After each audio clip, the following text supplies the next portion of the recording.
why, what is democracy and why democracy. This is the first chapter of polity and काफ़ी ज़बरदस्त तरीके से पढ़ाने की कोशिश करूँगा और तुम्हारा भी साथ चाहिए मुझे, ठीक है। तो देखते हैं आज की क्लास में जो है कि व्हाट इज़ डेमोक्रेसी, मतलब ये जो डेमोक्रेसी नाम की छमियाँ हैं, ये जो नचनियाँ हैं, ये कौन है और कहाँ से आई है कि नहीं, और क्यों ज़रूरी क्या है, ये छमिया की ज़रूरत क्या है कि नहीं। जो डेमोक्रेसी नाम की बला है, कौन सी बला है और इसकी ज़रूरत क्या है, क्या वाकई में इसकी ज़रूरत है, अगर ज़रूरत नहीं होता तो इंडिया में डेमोक्रेसी क्यों है।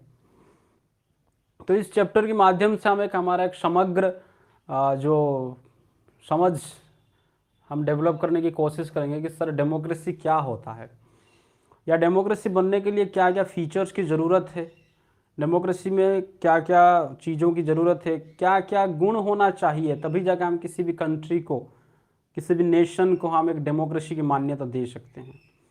ये सब की बात, इस सब चीज़ों के ऊपर आज हम पर्दा उठाएंगे, है कि नहीं, और देखेंगे कि इस पर्दे के पीछे क्या है कि नहीं।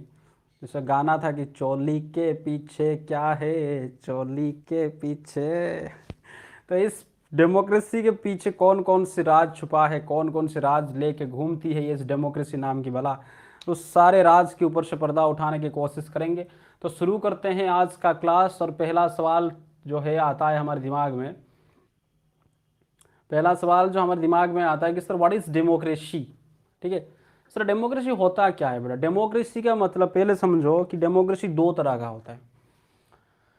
डेमोक्रेसी होता है दो तरह का, एक होता है डायरेक्ट, एक होता है बेटा इनडायरेक्ट। डायरेक्ट डेमोक्रेसी मतलब वहाँ वो डेमोक्रेसी या फिर उस देश की सरकार को हम उस तरह का डेमोक्रेसी हम कह सकते हैं जहाँ पे, पहले समझो, चलो डायरेक्ट डेमोक्रेसी इनडायरेक्ट डेमोक्रेसी कि वो समझाने से पहले मैं तुम्हें समझाना चाहूँगा कि सर डेमोक्रेसी का डेफिनेशन क्या होता है। कॉपी कलम लेके बैठना है बेटा, थोड़ा थोड़ा इसको लिखना है कि सर डेमोक्रेसी क्या होता है। Democracy is a form of government. ये क्या है बेटा, डेमोक्रेसी जो है ये क्या होता है, एक तरह का सरकार का रूप है, फॉर्म ऑफ गवर्नमेंट। क्योंकि हमने अगर थोड़ा बहुत ज्ञान है तो हमको पता है कि सर अलग अलग तरह का सरकार देखने को मिलता है। कहीं पे सर मोनार्की है, कहीं पे डिक्टेटरशिप है, तो कहीं पे सर डेमोक्रेसी है। ये जो अलग अलग तरह का सरकार होता है, ठीक है, तो उनमें से उसी तरह का सरकार में से डेमोक्रेसी भी एक आता है कि democracy sir is a form of government जहाँ पे होयर क्या होता है,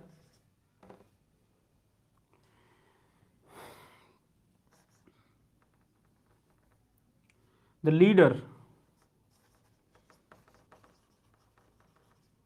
लीडर्स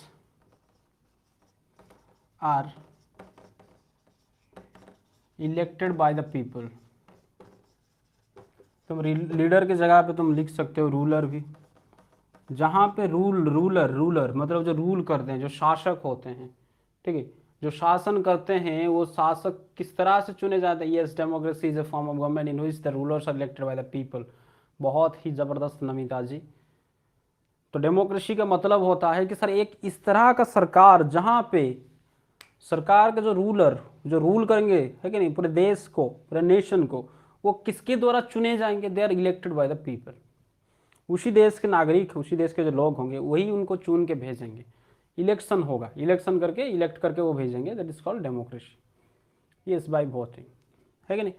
तो यहाँ पे तो सब हमने तो समझ लिया कि सर डेमोक्रेसी एक ऐसी सरकार होती है जहाँ पे क्या होता है, जो रूलर होते हैं are elected by the people. तो यहाँ पे दो समस्या आ गई कि सर डेमोक्रेसी आपने पहले बताया कि सर एक डायरेक्ट होता है, एक इनडायरेक्ट होता है। तो बेटा जो डायरेक्ट डेमोक्रेसी होता है वहाँ पे सारे लोग, ऑल पीपल, तुम कह सकते हो ऑल सिटीजन कह सकते हो, ऑल पीपल सारे लोग डायरेक्टली चुनेंगे,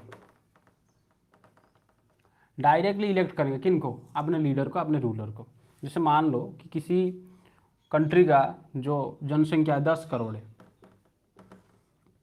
यूरोपियन कंट्रीज में, है कि नहीं, फ्रांस जर्मनी फरमान ले लो तो 8-10 करोड़ में ही उनका सारा सब कुछ निपट जाता है। इंडिया की बात तो मत करो, 100-150 करोड़ की जनसंख्या हमारी। तो कुछ जो डेमोक्रेसी होता है जहाँ पे सारे लोग, मान लो कि कोई उनका सरकार चुना जाएगा, जैसे मान लो इन 10 करोड़ में से किसी एक को प्राइम मिनिस्टर चुना जाएगा, तो ये सब लोग इकट्ठा होंगे एक जगह पे और डायरेक्टली चुनेंगे उनके रूलर को। ठीक है, इतनी बड़ी जनसंख्या के लिए पॉसिबल नहीं होता है। सब लोग आके एक जगह पे इकट्ठा होंगे और उनमें से वो सब क्या करेंगे, किसी एक को चूज करेंगे। तो यहाँ पे बहुत झमेला होता है कि नहीं, क्योंकि भाई इतना लोग, 10 करोड़ का भीड़, समझ रहे हो कि नहीं समझ रहे हो, या 10 करोड़ एक, मतलब एक लोग को ही चुनेंगे कि कौन बनेगा करोड़पति या कौन बनेगा रोडपति, कौन बनेगा किसका पति। तो ये सब जो चीज़ें होती है वो डायरेक्टली चूज करते हैं, डायरेक्टली अपने रूलर को चूज करेंगे, डायरेक्टली, मतलब डायरेक्टली वोट देंगे कि मान लो पीएम का इलेक्शन हो रहा है, 5 लोग खड़े हैं, उनमें से वो डायरेक्टली पीएम को ही चूज करेंगे। समझ रहे हो नहीं समझ रहे, इसको हम कहते हैं डायरेक्ट डेमोक्रेसी। इसका उल्टा होता है इनडायरेक्ट डेमोक्रेसी, जो हमारे इंडिया में बहुत सारे डेमोक्रेसी में इनडायरेक्ट डेमोक्रेसी, मतलब इनडायरेक्ट ही होता है डेमोक्रेटिक कंट्री में। कैसे सर, लोग डायरेक्टली देश के हेड को, जिसको हम इंडिया में जैसे मान लो प्राइम मिनिस्टर कहते हैं, उसको डायरेक्टली नहीं चूज करते। वो किसको चूज करते हैं, वेरियस एमपीज को, मेंबर ऑफ पार्लियामेंट, या फिर जिनको हम जो लोकसभा में जाते हैं, ठीक है, लोकसभा के एमपी जो होते हैं उनको चूज किया जाता है। और फिर उन एमपी चूज करते हैं, या फिर वो इन एमपी का जो लीडर होता है वो बनता है प्राइम मिनिस्टर। इन बंदों को चूज करके हमने भेजा पार्लियामेंट में, ये चूज करेंगे किसको, प्राइम मिनिस्टर को। मतलब यहाँ पे देखो, यहाँ पे बहुत से क्या है, लोग हैं, है कि नहीं, लोग हैं, बहुत से लोगों ने चूज किया अपनी एमपीज को, वो एमपी जाके चूज करेगा इसको, प्राइम मिनिस्टर को। तो ये देखो, ये डायरेक्टली नहीं चूज कर रहे, बीच में और एक लेयर आ रहा है। That's why this is called indirect democracy. I hope सबको समझ में आएगा। इनडायरेक्ट डेमोक्रेसी में क्या होता है, जो देश के रूलर होते हैं, पहले तो डेमोक्रेसी का मतलब होता है कि जहां का रूलर को लोग चूज करेंगे, और दो तरह का मैंने डेमोक्रेसी बताया, एक डायरेक्ट होता है, एक इनडायरेक्ट होता है। डायरेक्ट में डायरेक्टली अपने रूलर को चूज करेंगे, और जो इनडायरेक्ट होंगे वो क्या करेंगे, इनडायरेक्टली अपने रूलर को चूज करेंगे, लेकिन चूज दोनों जगह पे इलेक्शन होगा। सबको समझ में आया कि नहीं आया बेटा, आया कि नहीं आया सबको समझ,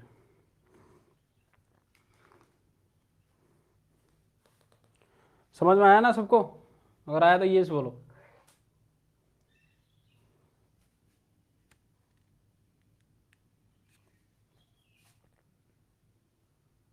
यस, तो देखते हैं यहाँ पे कि इसके बाद बात करते हैं कि वाई डेमोक्रेसी, डेमोक्रेसी की क्यों जरूरत होती है। पहले समझो कि डेमोक्रेसी होने के लिए, किसी भी कंट्री को हम डेमोक्रेटिक कंट्री कहने के लिए कुछ फीचर होते हैं, कुछ गुण होते हैं, है कि नहीं, उस क्वालिटीज़ को, वो कंडीशन को फुलफिल करना चाहिए। अगर उस कंडीशन को फुलफिल कर रहे हैं तभी जाके हम क्या कर सकते हैं, उस कंट्री को डेमोक्रेटिक कंट्री कह सकते हैं, या उस नेशन को, उस सरकार को हम डेमोक्रेटिक सरकार कह सकते हैं।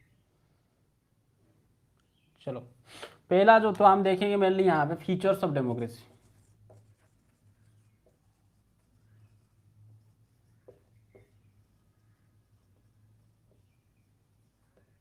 क्या देखेंगे बेटा, फीचर्स ऑफ डेमोक्रेसी।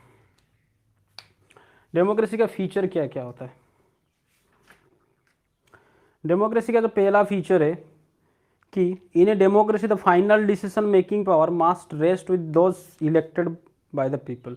मतलब major decisions by elected leaders. अगर इसको हम एक लाइन पे, एक छोटे से लाइन पे बताने की कोशिश करें तो इसको हम कह सकते हैं कि जो मेजर डिसीजन है, मतलब उस कंट्री का जो मेजर डिसीजन, मतलब बड़ा बड़ा डिसीजन है, कौन लेगा, major decisions by elected rulers या इलेक्टेड लीडर्स। पहला फीचर जो हम कहते हैं major decisions by elected leaders. पहले समझो यहाँ पे सर मेजर डिसीजन क्या होता है। किस देश के लिए मेजर डिसीजन, कोई भी कानून बनाना, कोई भी कानून, है कि नहीं। कोरोना का वैक्सीन दिया जा रहा है, फ्री में दिया जाएगा या पैसा लेके दिया जाएगा, लोगों को हेल्थ फैसिलिटी दिया जाएगी, है कि नहीं। आर्मी का हमारा कौन कौन सी चीज़ों की ज़रूरत है, किस देश के साथ हमारा कैसा फॉरेन रिलेशन रहेगा, किस देश के साथ हम कैसे ट्रेड करेंगे, ये जो बड़े बड़े डिसीजंस ये कौन लेंगे सर, ना इलेक्टेड लीडर लेंगे। कैसा कानून बनेगा, हर चीज़ जो बड़े बड़े डिसीजन होते हैं वो कौन लेगा, इलेक्टेड लीडर लेंगे। कोई ये नहीं कि आर्मी जनरल आया, या फिर कोई ये नहीं कोई बंदा उठा सर फिरा और गवर्नमेंट को हटा दिया और खुद बन गया कि मैं सरकार, जबकि वो इलेक्टेड नहीं होगा। ठीक है, और वो खुद ही सारे के सारे डिसीजन लेने की कोशिश करें। तो इस तरह का डेमोक्रेसी को हम डेमोक्रेसी, इस तरह का सरकार को, इस तरह का फॉर्म ऑफ गवर्नमेंट को हम डेमोक्रेसी नहीं कह सकते। तो उसका एक बहुत ही ज़बरदस्त एग्जाम्पल दिया गया है हमारे ही जो पास आतंकवादिस्तान जो है एक देश है कि नहीं, आतंकवादिस्तान कौन है? पाकिस्तान। उसी का एग्जाम्पल दिया गया है। क्या सर एग्जाम्पल दिया गया? देखो यहाँ पे पाकिस्तान में एक गधा था, गधा तो नहीं कह सकते, पाकिस्तान का एक आर्मी जनरल, जो सेनापति, आर्मी जनरल जो होते हैं, जनरल, यस, जिसका नाम था परवेज मुशर्रफ। भाई परवेज मुशर्रफ, यस, परवेज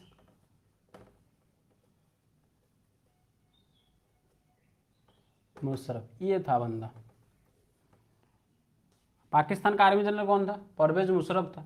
उसने क्या किया 1999 को, 1969 को, पाकिस्तान में क्या था, इससे पहले एक इलेक्टेड गवर्नमेंट था, मतलब लोगों ने उसको चूज करके भेजा था। किसको? एक इलेक्टेड गवर्नमेंट था। कहाँ पे था सर? पाकिस्तान में था। ठीक है, पाकिस्तान में एक इलेक्टेड गवर्नमेंट था। उस इलेक्टेड गवर्नमेंट को ये जो परवेज मुशर्रफ कौन था? आर्मी जनरल था। 1969 जिसको हम कहते हैं, है कि नहीं, 1999, 19 नहीं कहते, चलो कोई बात नहीं, हिंदी क्या होता है, चलो अच्छी बात है। 1999 को, है ना, उसने क्या किया, एक मिलिट्री कूप किया। समझना वाली ध्यान से टर्म को, मिलिट्री कूप। कूप का मतलब होता है तख्ता पलट कर देना। कूप का मतलब होते है तख्ता पलट। ठीक है, ये वर्ड को थोड़ा ध्यान से समझना। कूप का जो COUP, कूप का मतलब होता है तख्ता पलट करना। मतलब कि कोई एक राजा है, कोई एक रूलर है, उस रूलर को तुमने बलपूर्वक जबरदस्ती उस रूलर को तुमने मार दी, या फिर उसको उस ओहदे से, उस पदवी से, उस राजगद्दी से तुमने उसको हटा दी। इसको कहते हैं कूप। अगर ये कूप मिलिट्री करता है तो इसको हम कहेंगे मिलिट्री कूप, है कि नहीं। कूप का मतलब समझ में आया कि नहीं बेटा? तख्ता पलट, हिंदी में उसको कहते हैं तख्ता पलट। मतलब कि जो राजा है, जैसे मान लो मैं राजा हूँ, ठीक है, और तुम हो आर्मी जनरल या कोई भी हो, तुमने अपना कुछ बंदों को लेके आए, मार पीट के सबको, है कि नहीं, पार्लियामेंट में बम फोड़ दी और मुझे पकड़ के फेंक दिया, कहाँ मार दिया, और तुम बन गए कि हम है राजा, है कि नहीं। जो पद्मावत मूवी था ना, जो अलाउद्दीन खालजी, उससे पहले जो उसका ससुर था, क्या नाम है उसको, जलालुद्दीन खालजी, वो आया उसका ही सर काट दिया और खुद बन गया राजा, है कि नहीं, सुल्तान बन गया। तो इसको हम क्या कहते हैं? कूप, तख्ता पलट करना, राजगद्दी से एक को ज़बरदस्ती हटा देना जो कि कानून के खिलाफ हो, अपने बल से, इसको हम कहते हैं कूप। ठीक है, तो ये मिलिट्री कूप किसने किया सर? आर्मी जनरल किसका था? पाकिस्तान का परवेज मुशर्रफ। कब किया? 1999 को। समझ रहे हो कि नहीं समझ रहे हो? आई थिंक उससे पहले नवाज शरीफ थे, और यही योग कमीना था, यही योग कमीना, कौन ये कहाँ गया? हाँ, इसी ने कारगिल वार का जड़ था, यही जो हमारे भारत पे जो कारगिल वार था 1999 को, इसी बंदे का सब किया धरा था। उसने सोचा कि इंडिया का जो POK है, मतलब इंडिया का जो कश्मीर है, उसको छीन के ले जाऊंगा, तो सारे के सारे जो लोग, ठीक है, वो क्या करेंगे? मुझे सपोर्ट करेंगे कि देखो यही है हमारा सब कुछ, जिन्होंने हमारा जो खोया हुआ गौरव, कश्मीर हमारा है, कश्मीर हमारा, जो हम चिल्ला रहे थे बचपन से, वो कश्मीर इसी ने लौटा के ले आया, छीन के ले आया भारत से। लेकिन भाई भारत से छीन के ले जाएगा, हम चप्पल ना देंगे उसको, कश्मीर कहाँ देंगे? भारत की फौज ने इतना कचर के पीटा उसको, कूचा, तो मतलब समझ नहीं है उनको। जब हार गया, लेकिन हार गया तो क्या हुआ? लेकिन उसने कहा कि भाई हमने तो सपना देखा था पाकिस्तान को रूल करने के लिए। उसने कहा चलो कोई बात नहीं, क्या करेंगे, मिलिट्री कूप कर लेते, ज़बरदस्ती हटा देते हैं, है कि नहीं। तो उसने हटा दी किसको? जो वहाँ पे आई थिंक परवेज मुशर्रफ से पहले नवाज शरीफ जी थे शायद, ठीक है, तो उनको हटा दिया। उनको हटा के परवेज मुशर्रफ बन गया कौन? पाकिस्तान का प्राइम मिनिस्टर नहीं बना वो, बहुत मतलब ये था, उन्होंने कहा कि प्राइम मिनिस्टर तो इलेक्टेड पोस्ट होता है कि नहीं। तो खुद को उसने बोल दिया कि I will be the president. क्या बोला? मैं बन गया प्रेसिडेंट। लेकिन उसको लगा कि जो विदेश, मतलब इंटरनेशनल रिलेशन तो खराब होगा, है कि नहीं? दुनिया वाले क्या कहेंगे कि मैं ज़बरदस्ती बैठ गया यहाँ पे, है कि नहीं भाई? वो एक डेमोक्रेटिक कंट्री था पाकिस्तान, नाम क्या है कि नहीं? उसने कहा कि ये डेमोक्रेटिक कंट्री है और इस कंट्री को अगर मैं ज़बरदस्ती कब्जा कर लेता हूँ तो जो इंटरनेशनल प्रेशर काफ़ी ज़्यादा पड़ेगा। बाकी के जो राष्ट्र हैं वो कहेंगे कि नहीं, हम उनके साथ ट्रेड नहीं करेंगे, और अगर विदेशी मतलब विदेश के साथ व्यापार नहीं होगा तो देश सस्टेन नहीं कर सकता, है कि नहीं? क्योंकि पाकिस्तान इतना सेल्फ डिपेंडेंट है ही नहीं, कुछ नहीं होता है वहाँ पर, गधे हैं सब। तो परवेज मुशर्रफ ने कहा कि कुछ कांड करते हैं, क्या करें कि ना एक इलेक्शन करवाते हैं।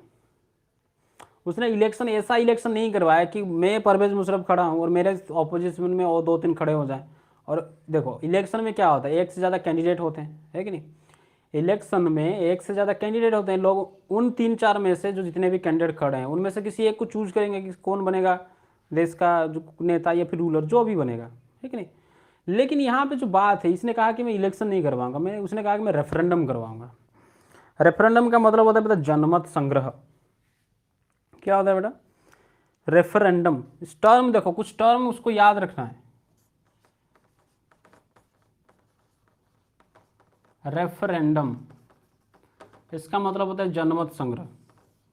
मतलब इसको तो मैं आसान भाषा में अगर समझाने की मैं कोशिश करूं, रेफरेंडम का मतलब होता है कि जैसे इसने कहा कि मैं प्रेसिडेंट हूं, क्या कहा? मैं प्रेसिडेंट हूं। सारे पाकिस्तान लोगों के पास दो ऑप्शन था, या तो तुम येस कहो के वोट डालो या नो कह के वोट डालो। समझ रहे हो? मतलब उसने कहा कि मैं पाकिस्तान का प्रेसिडेंट बनूंगा या फिर मैं बनना चाहता हूं, इनमें से तो इस प्रस्ताव पे, इस बात पे कितने यस कहते हैं कितने नो कहते हैं, दैट इज कॉल्ड रेफरेंडम। जैसे मान लो कि हमारे रेफरेंडम होता है, बहुत से कंट्रीज में होता है कि नहीं, कम लो लेवल पे होता है। जैसे मान लो म्यूनसिपलिटी, हमारा बारीपदा का म्यूनसिपलिटी, उसने कहा कि हम क्या करना चाहते हैं, कहीं पे एक हम क्या करेंगे, एक म्यूजियम खोलेंगे, कि कोई एक नया पार्क खोलेंगे, कि वाटर पार्क खोलेंगे, ठीक है? तो उसने कहा कि इसके लिए पैसा ज़रूरी है, तो पैसा मान लो सरकार से मिल ही जाएगा, लेकिन लोगों का रिस्पॉन्स क्या है? तो लोगों को उसने पूछा, मान लो पूछेगा कि क्या बारीपदा में एक, जो बारीपदा के लोग हैं उनसे पूछा जाएगा कि क्या बारीपदा में एक वाटर पार्क बनेगा या फिर एक जू बनेगा, कोई भी चीज़, मान लो जू या वाटर पार्क। तो उसके बाद ये एक रेफरेंडम होता है, क्या बनेगा? तो तुम्हारे पास ऑप्शन क्या है, या तो हाँ को या ना को, है कि नहीं? तो मान लो कि 60% लोगों ने बोला कि हाँ यहाँ पे एक जू बनना चाहिए या फिर वाटर पार्क बनना चाहिए, तो रेफरेंडम जीत गए कि हाँ, तो उसके फेवर में आया, येस के फेवर में ज़्यादा है। तो यहाँ पे पाकिस्तान के लोगों ने, उसने पाकिस्तान के लोगों को कहा कि मैं प्रेसिडेंट बनना चाहता हूँ, अब बन ही चुका हूँ, है तुम इसमें राजी हो या नहीं हो, ठीक है? तो लोगों को कहा कि तुम येस कहो या नो कहो। तो लोग गए वोट डालने के लिए, और जब गए, है कि नहीं, तो उनको ज़बरदस्ती येस में डलवाया गया। लोग नहीं चाहते थे, क्योंकि भाई आर्मी जनरल है कि नहीं, शंकी है, पागल है, कुछ भी कर सकता है। तो उसने कहा कि पैसा लेना है तो ले लो, अगर सही अच्छी तरह से नहीं, मतलब नहीं मानोगे तो उसको मारो, पकड़ के कुचो, है कि नहीं, घर वालों को बंदी बनाओ, गन वन देख के सबको येस करवा दी, और ये रेफरेंडम जीत गया। समझ में आया मेरी बात, क्या बताना चाहता हूँ? 1999 को परवेज मुशर्रफ पाकिस्तान में क्या किया, एक मिलिट्री कूप कर दिया, जो इलेक्टेड गवर्नमेंट था उसको हटा के खुद बन गया प्रेसिडेंट। फिर 2002 में ये जो रेफरेंडम था ये किया, 2002 में, 2002 को करवा दिया रेफरेंडम, ताकि लोग क्या करें, मतलब जो बाहर किसे जो, है कि नहीं, देश, जो देश विदेश की बात है, दुनिया वाले देखे कि नहीं लोगों ने तो चुना इसको, कि हाँ यही है कि नहीं? जैसे मैंने बताया था नॉर्थ कोरिया में क्या हुआ था, नॉर्थ कोरिया में उसी ने उस तरह से रेफरेंडम करवाया था। अमेरिका ने भड़का दी कि देखो तुम तो यहाँ पे डेमोक्रेटिक गवर्नमेंट नहीं है, तो उसने कहा रुक अभी करवाता हूँ इलेक्शन, और इलेक्शन किया, 100% वोट से जीता। सबको कहा जो नहीं वोट देगा उसको मार दूंगा मैं। तो सब लोग डर के मारे वोट दे के, हाँ हाँ हाँ जनाब आप ही हैं हमारी सरकार। तो फिर कहा देख बन गया मैं डेमोक्रेटिक गवर्नमेंट। अरे ऑब्वियसली बेटा, क्यों नहीं मानेंगे? तुम्हारे घर पे आके मतलब तुम्हारे मम्मी पापा को बंदूक देके बोले कि जा, तो वोट दे के आएगा तो अच्छी बात है, अगर पता चला कि तूने नो मारा है तो ठोक देंगे इनको, है कि नहीं? तो भाई मजबूर से इंसान क्या करे, मजबूरी में भाई जिंदा रहना है।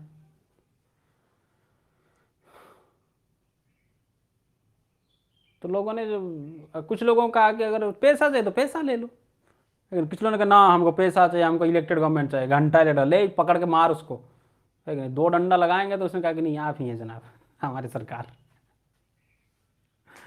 समझ रहे हो कि नहीं समझ रहे हो पाकिस्तान की कहानी। और फिर इसने क्या किया, इस गधे ने जो परवेज मुशर्रफ था, इसने कहा कि भाई कॉन्स्टिट्यूशन को बदल देंगे, क्योंकि इससे पहले जो पाकिस्तान सरकार का सबसे ज़्यादा पावर किसके पास होता था, प्राइम मिनिस्टर के पास, कि वही थे इलेक्टेड हेड। उसने कहा कि जो कॉन्स्टिट्यूशन है उस कॉन्स्टिट्यूशन को अमेंड करेंगे।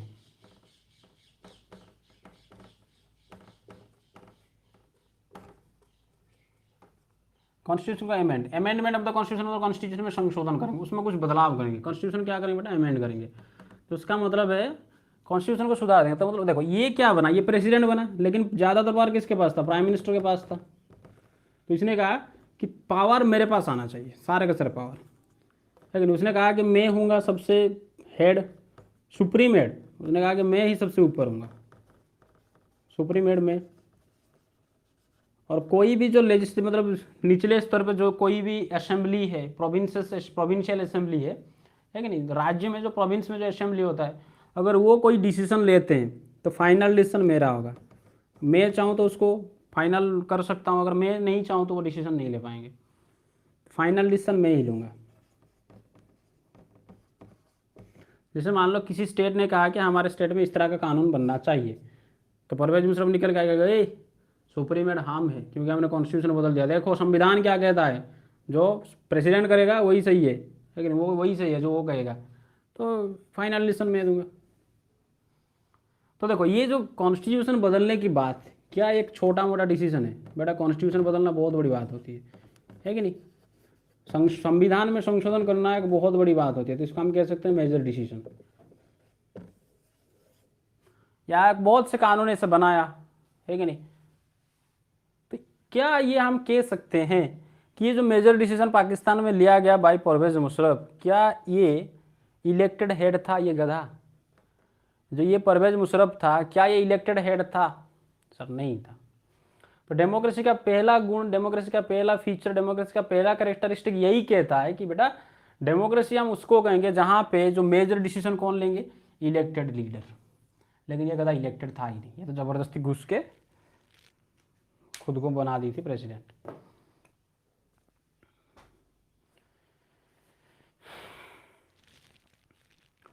समझ में आया?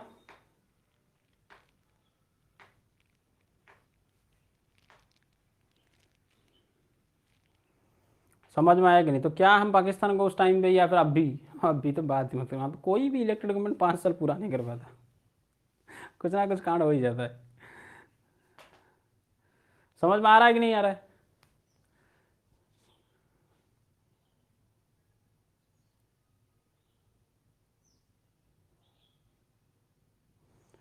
बेटा समझ में आया ना पहला जो फीचर था, major decisions by elected leaders.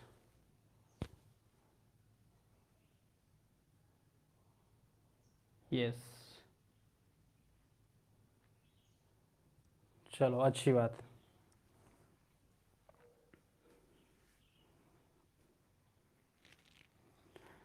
चलो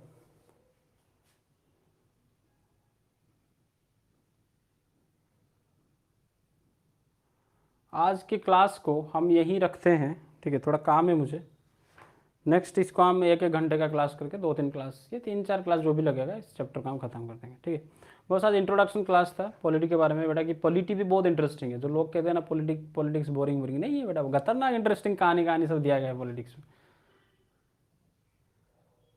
ठीक है? चलो फिर मिलेंगे नेक्स्ट क्लास में। यस, जय हिंद।